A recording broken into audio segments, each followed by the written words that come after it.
Welcome, wrestling fans. Welcome to Curtain Jerkin. As always, I'm your host, Jacob Grondy, reporting for the Main Event Marks YouTube channel and the Dragon Suplex Podcasting Network. It was a big week in pro wrestling, or a big few days in pro wrestling, rather. I'm doing 2 a week now, but it was a big weekend in my life. I ran a marathon, my 6th marathon. If you guys listened to the last episode, I talked about preparing myself for the marathon. Well, I did pretty well. There was 4 different times that I ran, apparently. My Strava said that I ran a PR for marathons, so I ran a 3:20 on my Strava, but then when I look into the actual activity on my Strava, it said I ran a 3:22, and then the race clocked me in at my gun time being 3:22, but my chip time being 3:23. So I have 4 times from a marathon. 2 of them say 3:22, one says 3:23, one says 3:20. So I'm going to split the difference and say 3:22, which is tied for my best ever. In 2018, I ran a 3:22, the Wrightsville Beach Marathon. So I'm going to pat myself on the back. I did pretty good at the Tobacco Road Marathon. Didn't qualify for Boston like I wanted to do, but, as you get older, it gets easier to qualify because the time, to qualify goes up. So hopefully I'm still as good of a runner I am now as when I'm 35, because then the time that I ran over the weekend would qualify me for Boston. So that's pretty cool. But this isn't a marathon podcast. As fun as it was to run the marathon, we're talking about pro wrestling here. We're talking about MMA. We're talking about sports entertainment. I'll say it, to steal a phrase from Chris Jericho. We were talking about sports entertainment here. DDT and AEW. Christopher Daniels appeared on a DDT show via satellite with the AEW background behind him to break the news of the partnership between the two brands. I think I might have picked the wrong Sabre fight promotion to randomly start watching over the last few years. I'm just joking. Noah, I like Noah. We'll talk about Noah a little later. But this is a pretty interesting partnership because, they were partnering with New Japan. As we know, we saw, Kenta, we saw Kojima, we saw, I'm trying to think, Ishii on AEW. But, Sabre Fight, which is the biggest company involved in pro wrestling in Japan, that has the 2nd and 3rd most popular men's promotion in Japan under their banner, and has, I would say, maybe the 2nd most popular women's promotion under their banner, but is the biggest company. They own a lot of other stuff. It's a large conglomerate, is against New Japan. That's New Japan's biggest competition in Japan, is now partnering with AEW. So what does this mean for the partnership with New Japan? I know Noah and New Japan recently partnered up for what they called Night 3 of Wrestle Kingdom in January. So I don't think it's going to be too much of an issue, but it's pretty interesting to see.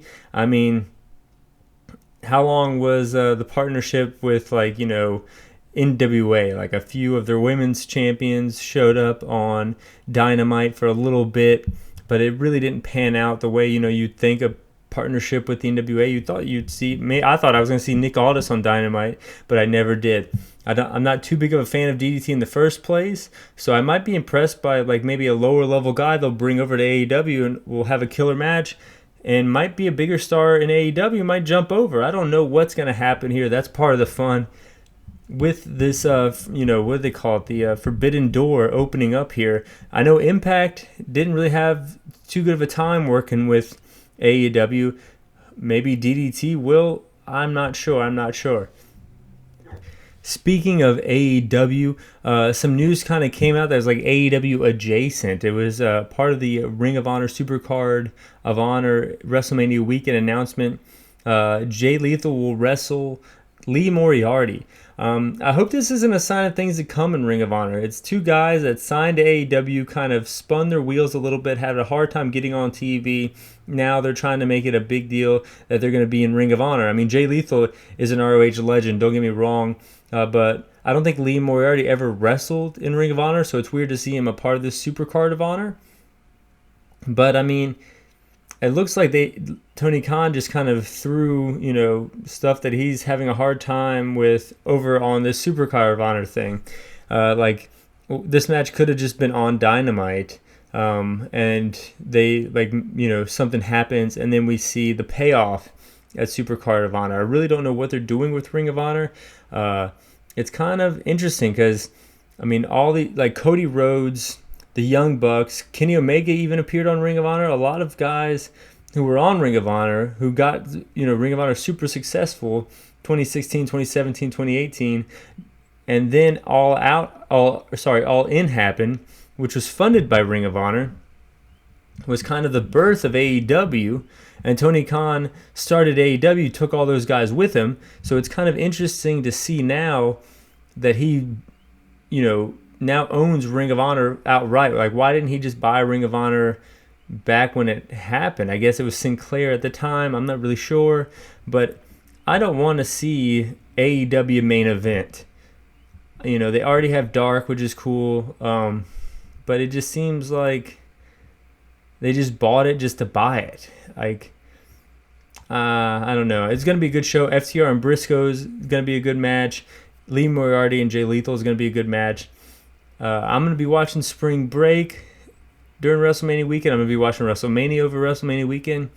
But I'm going to try to stay tuned to this Supercard of Honor to see maybe what's going to become of Ring of Honor. I'm more interested to see what will become of Ring of Honor than I am to watch the product. Tony Khan said he's going to be the booker of Ring of Honor 2. And this just seems like convoluted before it even starts. But something that's not convoluted is Gable Stevenson. I mean, he won the gold medal. The only wrestling match, collegiate wrestling match, that made me feel like I was watching a basketball game. He won the final seconds, got the gold medal, and he also won another NCAA championship over the week. And he left his shoes on the mat, a la Undertaker WrestleMania 33. He's retired from collegiate wrestling, and he tweeted that he's on to WrestleMania. I saw a lot of people complaining that he gave away some kind of thing, but I mean, he was at SummerSlam, he just kind of showed up. He was already drafted onto Raw, so it kind of makes sense that he would be at WrestleMania. Will he be at WrestleMania in any kind of entertainment capacity? I don't think so. Maybe they'll bring him out, maybe they'll sit him front row, but I think he's just there to take it all in. This might be the first WrestleMania where he's signed to WWE.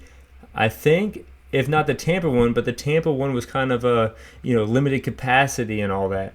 So I think this is, they wanted to show him what WrestleMania is like, kind of get a goal set in his eyes so he can maybe reach that goal one day. We got some news in the MMA world, though. Colby Covington and Jorge Masvidal, of course, everyone knows, no love lost between these two.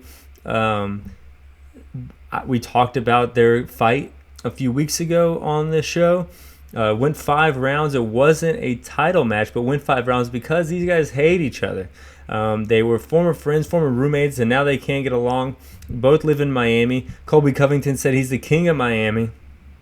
But apparently, Andy Slater broke the news on Twitter that Colby Covington and Jorge Masvidal got into a fight a few moments before he tweeted it out at Poppy Steak Restaurant in Miami Beach. Jorge says that he's from Dade County and that's how they roll. I don't know Miami geography, if Miami is multiple counties. I don't know what the hell that means. But yeah, this was after they already fought. Colby Covington won the actual fight, but I think Jorge Masvidal didn't like the things he said before and after the fight, so he kind of maybe ran up on him a little bit. TMZ says that police say that Jorge is a suspect in a felony battery case right now.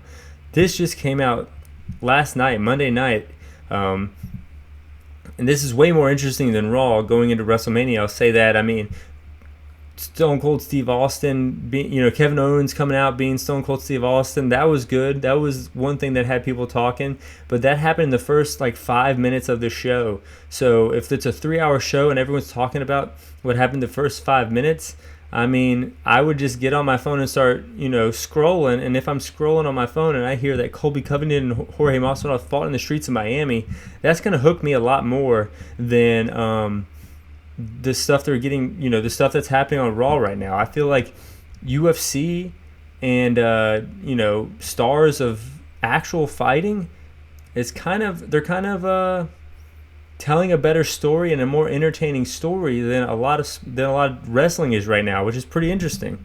I mean, Jake Paul made a video of him working out, running, golfing, competing in MMA on the beach, and mocking the way that Conor McGregor called him a jackass. The whole time, just has that little clip playing. I mean, it was kind of funny. He had a real high-pitched voice.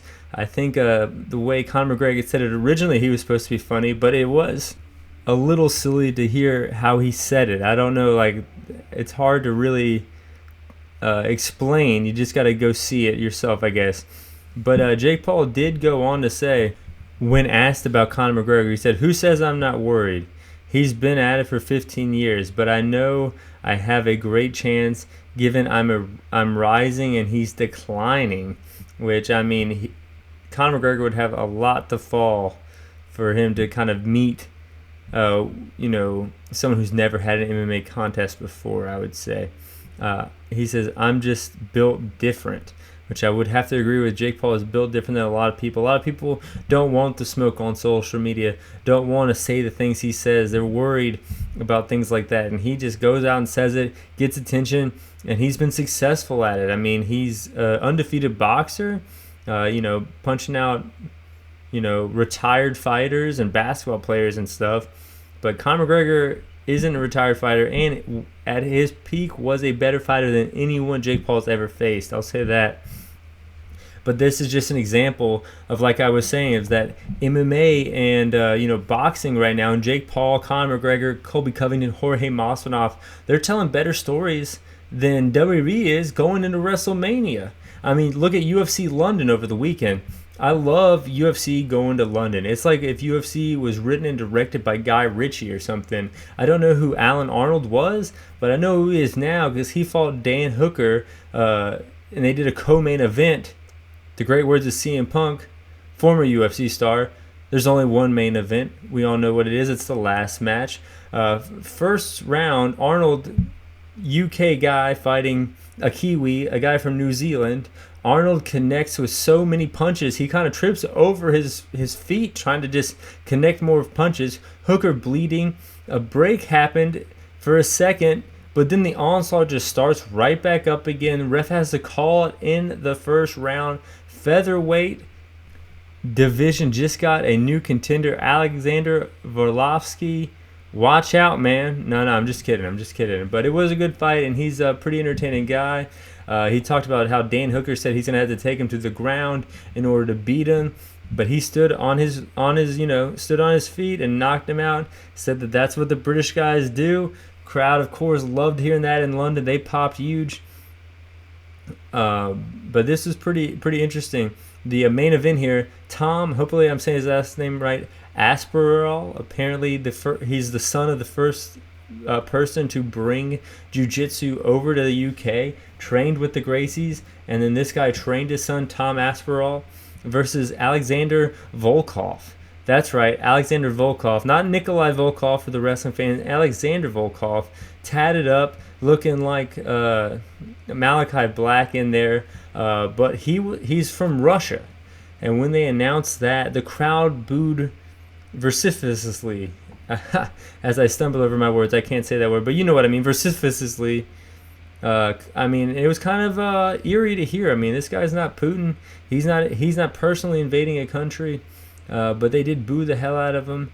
And the sports entertainment factor kind of kicked in. It's like, okay, we have a clear heel, the Russian heel, just like 80s NWA and WWF, versus the hometown hero here, the son of the legend from England. And it was just elbow, Volkov bleeding for from the top of his head in the, right at the early going. He taps out immediately. Crowd goes nuts. And then they announce that this was the first time that Tom Aspinall fought in front of a crowd at all, because he made his debut during the pandemic era. And this is the first time he fought in front of a crowd. How nuts is that? So UFC over here, giving hometown wins away, fighting in the streets of Miami.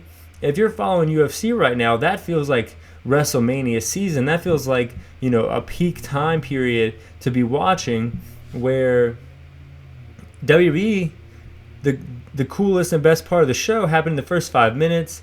The most talked about people online are Stone Cold Steve Austin, Cody Rhodes, Brock Lesnar, Roman Reigns. The top 4 or 5 people that are being spoken about going into WrestleMania weren't on the show at all.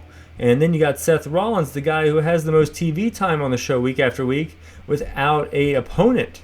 So, WWE, step it up. Someone who has been stepping it up over the last few years as far as wrestling companies go is the NWA. The NWA, of course, the new era. They just had a big, Crockett Cup over the weekend. Night 1, they had a night 1 I honestly didn't watch because night 2 seemed stacked. They had, it was in, I'm stumbling over my words here, just trying to get my notes up, guys, just to let you guys know. But it was in the historic Nashville Fairgrounds. Mayweather beats Jax Dane to win the national title. The Hex retain the NWA women's tag titles. Homicide wins the NWA junior heavyweight title. What a year it's been for Homicide, facing Moxley in the Hammerstein Ballroom and now winning the NWA junior title. That's kind of cool. Camille retains the women's title. She beat Chelsea Green and Kylie Ray. I think the one person with the most upside in the NWA right now is Camille, given her age and everything, and her size and just demeanor. I'm surprised she's not featured on AEW a little bit more, because she was there with Layla Hirsch, but that was kind of it. That was kind of it for her. Tyrus beats Rodney Mack for the television title. God damn, does the NWA have a lot of titles? Like, this whole card just seemed to be just title matches after title matches. The NWA isn't even on TV anymore, and here they are with a television title still going strong. They should be on YouTube. They should be a YouTube title or an internet title, social media title. But that's not why I watched the show. I watched the show to see the finals of the Crockett Cup, the Commonwealth Connection, Harry Smith and Doug Williams. What a great team name. What a great team. Versus the Briscoes. Doug Williams still got it. Cool to see. Mark chopping the shit out of Harry here, working snug. Huge superplex by Harry. Smooth as ever Tiger Driver from Doug Williams. Jay comes in. Harry comes in. All 4 brawl. All 4 get laid out. DVD from Jay. Froggy bow off the top by Mark. 1, 2. Doug kicks out. Big boot going into a German combination by the Commonwealth Connection. 1, 2. Jay kicks out. Jay Driller. Froggy bow. 1, 2, 3. The Briscoes get the Crockett Cup. This was really cool to see.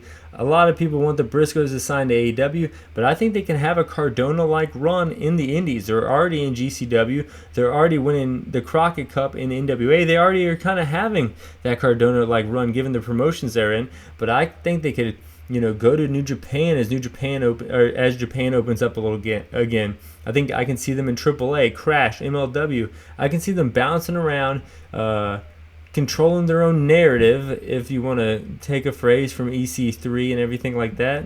And they could probably make a lot of money going on their glory run in the Indies and then maybe making it to AEW.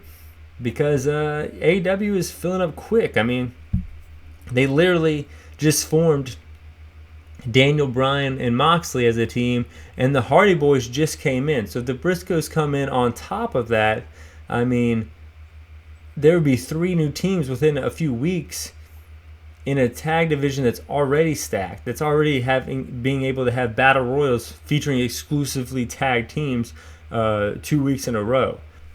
So I think that the Briscoes are actually better off not signing to AEW right now, and maybe letting a few tag teams go. And I think a few contracts are up here shortly. I know Joey Janela might have gotten released from AEW. let that kind of play itself out. Let some guys leave, and then you can maybe come in maybe a year from now after you did this glory run in the Indies and in Japan and in Mexico. That's just, I mean, I'm not their agent, but that's how I would do it. That wasn't the main event. Matt Cardona, the NWA World Champion, versus Nick Aldis was the main event. I mean, this is a perfect match for the modern era of the NWA. Nick Aldis is someone that I, when you tell me NWA champion, I think of Nick Aldis now. He held the title for years. He was the guy who kind of put the title on his back and brought it to the point where they're at now with the promotion. Matt Cardona, perfect heel for this company, actively says he didn't grow up watching the NWA, and actively says he doesn't really like the lineage of the NWA. So here you have this guy who carried on the lineage to this new era, trying to fight it back from the person who is successful but doesn't really care about the lineage. Jeff Jarrett, special guest referee, NWA World Heavyweight title match. I mean, this is awesome here. The match was great, mainly because of Cardona. I'll say that right now. Cardona rolls out of the ring right at the beginning, flicks off Tim Storm on commentary, tries to leave to get the title, but Jarrett refuses to count, says the crowd in Nashville deserves an NWA championship match. Tim Storm throws him in, and Aldis takes it to him, starts whooping his ass all over the arena. I mean, what a great old school feel this is right here. The body of the match was good, but then VSK and Mike Knox, of all people, that's like kind of Cardona's faction in the NWA, show up, but they get chased off by the Commonwealth Connection. Chelsea Green comes in, low blows Jeff Jarrett. Jeff Jarrett falls to his knees. Mickey James chases away Chelsea Green, standing in the ring. Jarrett turns around, sees Mickey James in the ring. All this gets a cloverleaf locked in to Cardona. Cardona taps. Jarrett calls for the bell. We all think it's because that no good son of a bitch Cardona just tapped out and all is right in the world again with Nick Aldis holding the NWA title. But no, Jarrett thinks that Mickey James low-blowed him, so he disqualifies Nick Aldis, and the champion is still Matt Cardona. Super old school booking, very convoluted booking, but it all worked out. I don't know what they're going to do now. Maybe they're going to have a match with Jeff Jarrett and Nick Aldis. You definitely got to do a rematch with Nick Aldis and Matt Cardona. You definitely got to do a Mickey James, Chelsea Green match. You could do a lot of stuff here. You could have six-man tags, Commonwealth Kings and Nick Aldis. Kind of make a lot of sense to be together. They're all from England. Well, they're from England other than Harry Smith, whose dad was from England, and British Bulldogs. It all makes sense. I'm getting out of breath here just thinking of the possibilities for this NWA title match. But I should catch my breath here. There's a lot more show to talk about. We got to talk about the New Japan Cup. There's 4 big matches we haven't reviewed yet, and that shapes what it will be like for the semifinals, the 4th round here. This was super fucking good. Every match here was good. Jeff Cobb versus Naito. Naito playing mind games with him, pulling Cobb's hair at the early going, but also getting down to business and going after Cobb's leg. Cobb hits a suplex, 1-2, no. Goes for a standing moonsault, 1-2, no. Powerbomb, 1-2. Naito kicks out again. Destino connected from Naito, 1-2. Cobb kicks out, but you can feel the momentum swaying towards Naito's way. Destino countered into a Tour of the Islands attempt, which was countered into a roll-up, 1-2-3. Naito gets the victory over Cobb, and he moves on, and he's going to face the winner of Okada versus CIMA, which was the main event of that night of action. The Journeyman versus the Marquee Man in New Japan Pro Wrestling. I love CIMA versus Okada. I mean, this is a match I didn't know that I needed. Okada goes to the ground, but starts playing CIMA's game here as the pace picks up, and then it goes to the floor. Meteora on the outside. But later on, Okada gets the advantage, hits a dropkick on the outside, gets him back in the ring, hits a dropkick on the inside. CIMA lands a Meteora to the back of Okada, just like he landed to Goto. He was looking to hit that Meteora from the front, just like he did Goto, but couldn't do it. Rainmaker countered by a super kick. Looks like CIMA is still in control. Landslide, Rainmaker, 1-2-3. Okada gets the victory. So now, one of the final 4 matches, the 2 men in one of the final 4, if you know what I'm saying here, is Okada versus Naito in the semifinals for the New Japan Cup. People are saying the New Japan Cup, they say the New Japan's falling off here, but I think that's only in Western popularity. These two matches here were super great, and the next two matches I'm going to talk about were great as well. I mean, the New Japan Cup is, if you're not watching it, go back and watch it. This shit is awesome. This shit is fire. If you're watching 3 hours of Monday Night Raw here, what are you doing to yourself? This is good shit. Hiromu Takahashi versus Shingo. LIJ versus LIJ here in the fourth round. Powerbomb to the floor at the 10-minute mark by Shingo. Hiromu still can't, from Hiromu, but Hiromu still can't keep Shingo down. Shingo lays out Hiromu at one point. 1-2, Hiromu kicks out at the 15-minute mark. Big strike battle. Lariat by Shingo. Made in Japan. 1-2, no. Destroyer from Hiromu. 1-2, Shingo kicks out. 20-minute mark. Time bomb. Can't keep Shingo down. Pumping bomber. Can't keep Hiromu down. Last of the Dragon. 1-2-3, Shingo moves on. So we know on one side of the bracket it's going to be Okada and Naito. We know whoever wins this main event is going to face Shingo, and that main event is Zack Sabre Jr. versus Will Osprey.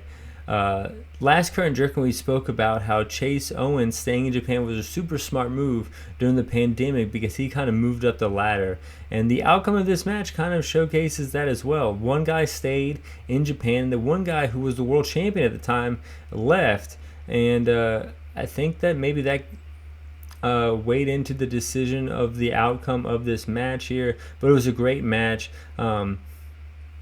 Quick pace at the early going, but surprisingly, that quick pace, Zack Sabre Jr. still had the upper hand. Osprey rolls to the floor. Zack going after the arm a little bit, but definitely going after Will's leg. Osprey getting the upper hand with some strikes, but still feeling the effects from earlier. Bitch slap battle for the ages here. Pace picks up again, both men down. Cutter on the outside. Zack beats the count, but grabs Osprey's leg right away, locks it up in between the ropes and the apron here. Red Shoes had to break it up. They get back in the ring. Will Osprey taps out because Zack Sabre Jr. locks in the leg again while choking him out. So Osprey taps out. We have Zack Sabre Jr., the guy who stayed in Japan during the pandemic, moving on, while the guy who left as champion gets knocked out in the fourth round. I mean, it's not too big of a deal, but I definitely see maybe they're trying to reward the foreigners who stayed in Japan and helped them out during the pandemic. I don't know. Maybe I'm just talking about just shit, not knowing what I'm saying here, but we do have Zack Sabre Jr. versus Shingo and Okada versus Naito in the semifinals. I think it's going to be a Shingo versus Naito finals here. That's what I'm calling here. That's what I'd want to see. But that's not the only matches that took place in Japan the last few days. We also had a Noah GHC Heavyweight Championship match. Fujita versus Tanaka. First title defense for Fujita as a GHC heavyweight champion. I do have something to admit. It's a little hard for me to admit, but I did not know much about Fujita. He started in New Japan in 1996 from 2005, of course. That's 16 years ago, so don't feel too bad for not knowing too much about that. I started watching New Japan really heavily in 2014. I did have an uncle that would show me some New Japan tapes from the 90s, but I guess maybe he wasn't that big of a Fujita fan. I'm not too sure, but I did not know much about him. Noah really talks about and puts over his Pride run, which was from 2000 to 2009, even 13 years ago. So this dude is old as shit. It would be like if Impact had Ken Shamrock running around with the world title when he had his run a few years ago. He still hits hard. He's still an interesting champion in my eyes, but I can't believe how old this guy is when you put it into perspective. And then he's facing Masato Tanaka. Everyone knows him from being a GCW champion.